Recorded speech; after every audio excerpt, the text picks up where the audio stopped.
করতে চাই না। যারা ক্ষমতা নিয়ে দম্ভ করবে, আল্লাহর মাখলুক হিসেবে, আল্লাহর বান্দা হিসেবে দাম্ভিকের মোকাবেলায় প্রতিরোধ যুদ্ধ করতে চাই। নারায়ে তাকবীর, নারায়ে তাকবীর, আল্লাহু আকবার, আল্লাহু আকবার।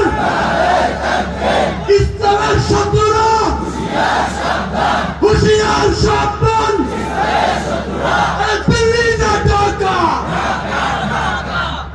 মুহতারাম হাজিরিন, এটা একটা মৌলিক কথা বললাম। এখানে একটা ইসলামের রাজনৈতিক দর্শন হিসেবে একটা কথা বলেছি। গভর্নমেন্ট অফ দ্য পিপল নয়, government of the Allah, for the people. Government of the Allah, for the people.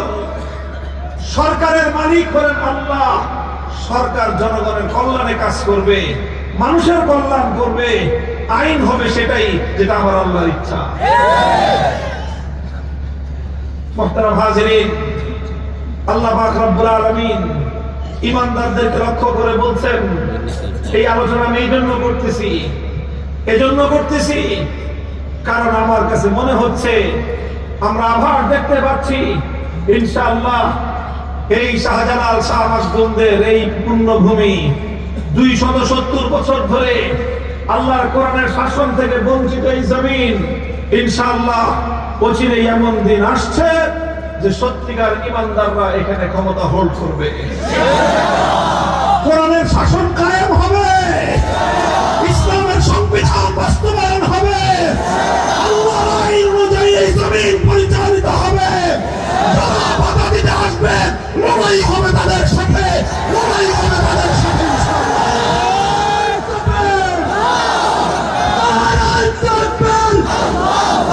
একটা দুঃসংবাদের মাধ্যমে, একটা শোক সংবাদের মাধ্যমে আমাদের ভাই বাংলাদেশের অকুতোভয় বীর সৈনিক, আগামীর বাংলাদেশী যুবকদের অনন্য অনুপ্রেরণার বাতিঘর শহীদ শরীফ ওসমান হাদি শাহাদাত বরণ করেছেন।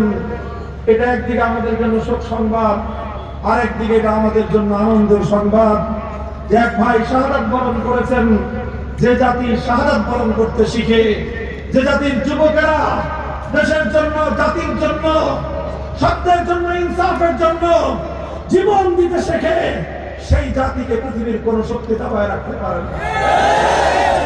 প্রস্তুত আছেন তো ইনশাআল্লাহ? মনে রাখবেন, এই বিপ্লব শুধু বক্তৃতা দিয়ে হবে না, এই বিপ্লব শুধু স্লোগান দিয়ে হবে